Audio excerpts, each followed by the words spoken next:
of Al-Qaeda. So you should be arrested, Lindsey Graham. You've supported the Libyan attack, and they've now put real Al-Qaeda in charge there. And I could pull up London Telegraph headlines and others. Al-Qaeda flag now flies over Tripoli. Our own government created Al-Qaeda. That's on record. But you always invoke it. Give up your rights or Al-Qaeda will get you. Let's go ahead and go to the next clip. James Madison, the father of the Constitution, warned, "The means of defense against foreign danger historically have become instruments of tyranny at home."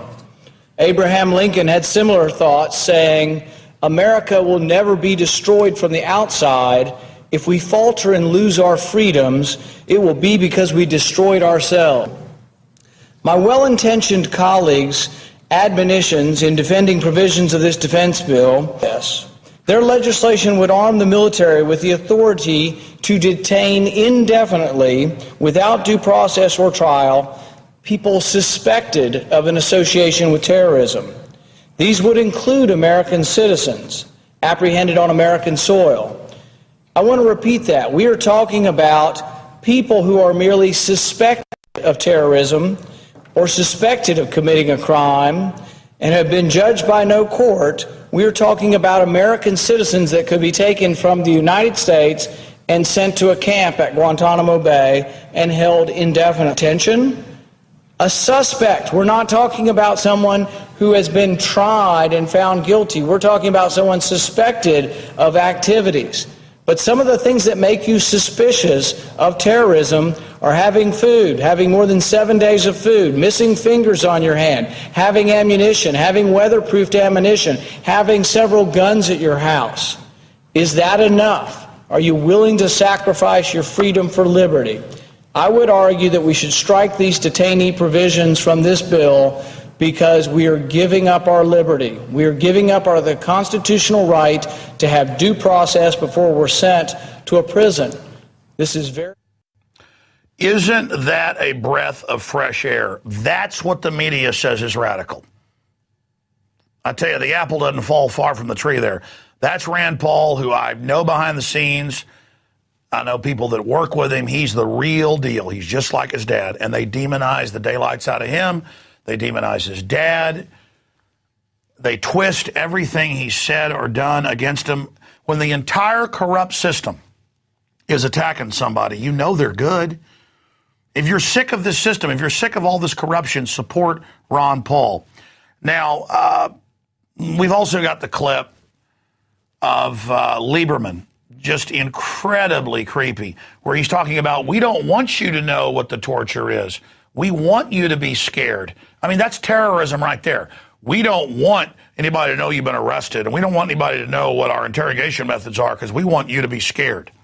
When a member of Al-Qaeda or a similar associated terrorist group is captured, I want that person to be terrified about what's going to happen to them in American custody. I want them not to know what's going to happen. I want that terror that they inflict on others to be felt by them as a result of the uncertainty of not knowing that they can look on the internet and find exactly what our interrogators are going to be limited to. The law of the land is that if you choose to help Al-Qaeda, you've committed an act of war against your fellow citizens, and you can be held as an enemy combatant for an indeterminate period of time so we can gather intelligence about what you may have done or about what you know about the enemy. Can you think of anything more creepy than these corrupt senators that have helped the foreign banks gut this country and sent all our jobs overseas, who use this national security state to operate in secrecy, and now they want to start arresting us and dragging us off in the night, and no one knows where we went? Can you imagine the abuses that are going to come from this? I mean, it doesn't get any more textbook than this. And by the way, Rand Paul showed his intelligence earlier when he was mentioning the missing fingers, things like that. We've broken the news, been sent the manuals where they tell tattoo artists, gun shops, fertilizer places, you name it. If a farmer comes in and has burns on their hands, go ahead and call the police on them. Or if they tell work people, telephone repair people, you name it, that go in your house, realtors, that if they see guns, go ahead and call Homeland Security on you. I mean, what's next? If you see a ham sandwich in somebody's refrigerator, call the cops on them. It's this idea that the general public is bad and government is good, when government is now run and hijacked by these criminal interests. It is mind-blowing to see this happen. Last night, I watched the film Equilibrium with Christian Bale when I was jogging on the treadmill, and I woke up at in the middle of the night, freaked out by it, because this was only made like a decade ago, and the whole movie is telescreens on the wall saying watch your neighbors, and government trying to force drug the public, and black uniforms. And I'm like, this is exactly what the system's doing. It's like they've watched some cheesy B dystopic science fiction movie and said, this is a good plan, let's go with this. The only thing we've got left is the Second Amendment and the First Amendment, which the American people are still exercising openly, which is good.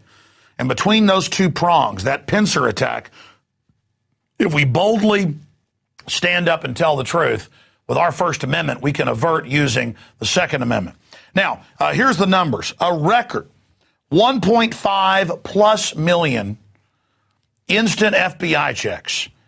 And on average, they did a survey. The average person was buying 2.1 guns. Now, again, instant FBI checks are only from federal firearms dealers. It's estimated that around 30% more guns are sold from individuals to other hands. There's 400 million guns in this country. So you double 2.1 guns sold, you're talking about 3 million plus guns sold with 1.5 million background checks. 3 million guns sold in December alone, on top of the 400 million guns in this country of new manufacture. This is an armed camp. And I think that's beautiful, because nothing equalizes the good guy versus the bad guy like guns. You take Mexico. Great people, a lot of courage, total slaves. Because the military and the government has the guns and the citizens are totally barred from owning firearms. So only the criminals and the gangs and the government are armed. The answer here is arming more people as an equalizer. And I saw a national survey last week of why these gun sales were so high. And the average person said government collapse, civil unrest, and they went on to say, we don't trust the government. So what does that say to the system? The people are arming against the government, just as the founding fathers said we should do. People are finally figuring out what the liberty teeth are for, as George Washington called them. Now, I'm not calling for some violent confrontation. We need to reach out to the military and police, who, by the way, are good people on average and are waking up. But what message is that to the pushers of the NDAA and the rest of them? What message is that to you that the people are doing this? This is not going to be like Germany or Russia or China, where people were not armed. This is not going to go well for you. And you may think you're going to be able to finagle some civil war and sit offshore while this happens and get away with it. When we get America back, globalists, you're going to be brought to justice. And if you make us go through some horrible civil war and some giant war crime operation where your people commit war crimes, you're going to be doubly brought to justice. Back off now. Abandon your eugenics program. Abandon your New World Order. Because you can look at the facts. You can listen to Brzezinski a year and a half ago in 2010 tell you at your own CFR you're going to lose. Your whole New World Order plan was based on us being in the dark. You're not going to be able to get away with this when we have your whole playbook. And we know what order the plays are going to be played in. Checkmate. You might be able to kill some of us individually, but you're not going to kill this idea of freedom. You're not going to get away with this. You're in check. If you continue to move in the direction you're going, you're checkmate. I don't want all of these horrible things to happen that are clearly going to unfold for anybody that can study geopolitical movements if this continues down this road. I'm not saying bring it on, let's have a big war. I'm way past tough guy point. I'm way past being macho and saying let's have a fight. There are alternatives to fighting. and I know a lot of you in the power structure are very concerned, and you've read the tea leaves. You realize you're not going to win this. Who would want to win it anyways? The nightmare world that the worst of you that run the elite system have determined for the rest of you is a foregone conclusion? Don't just let this happen. Don't let World War III with Iran happen. Don't let all this genocide happen. Don't let a domestic police state happen. Let's not go down this road. Let's not fight a war where we all lose. Let's de-escalate now. Let's de-escalate now. All right, let's continue here with really some comic relief. It's comical to those of us that are awake. You know, watching Obama say he's against a bill that he really wrote the subsection for, and then saying he'd veto it, but then signing it. I mean, once you're conscious of the liars, it's like, that's cartoonish. It's like watching the magician stage everything in slow motion. You can see the sleight of hand. But the system is targeting people that are unconscious. And so that's why all this stuff works. But Huntsman, who works for Obama, is a total establishment ringer, is a total New World Order minion. He's put out a new ad with Twilight Zone music in the background, making fun of Ron Paul, implying that he's a total kook. Because why? Ron Paul quotes George Herbert Walker Bush calling for a New World Order, and quotes the fact that Skull and Bones in their own documents wants a New World Order, as if you are idiots and don't know that they've announced a New World Order in Europe run by the banks and a Goldman Sachs dictatorship. So we're going to go ahead and play the ad, and then I'm going to come back and decipher it here. They also show a clip of Ron Paul saying that Hamas was set up by Israel. Israel admits that, but the system is acting like he's a kook for admitting that the sky is blue or that grass is green. Here is the new desperate ad where they also use a clip from my film Endgame where Ron Paul talks about the New World Order. Here it is.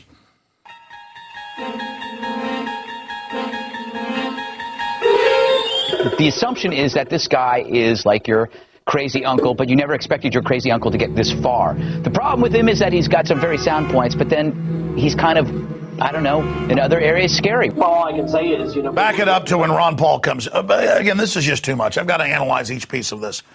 You've got some teleprompter reader on Fox News who sits up there and dictates to you, this is your crazy uncle. Yeah, that predicted everything that's happening 30 years ago.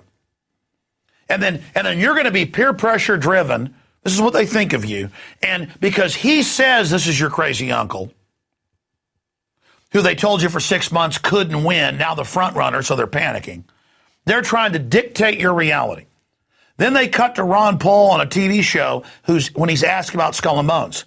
ABC News got footage 10 years ago, pull it up, of Skull and Bones where they were worshiping Satan. Look, I know that's crazy, but it's not Ron Paul that did it.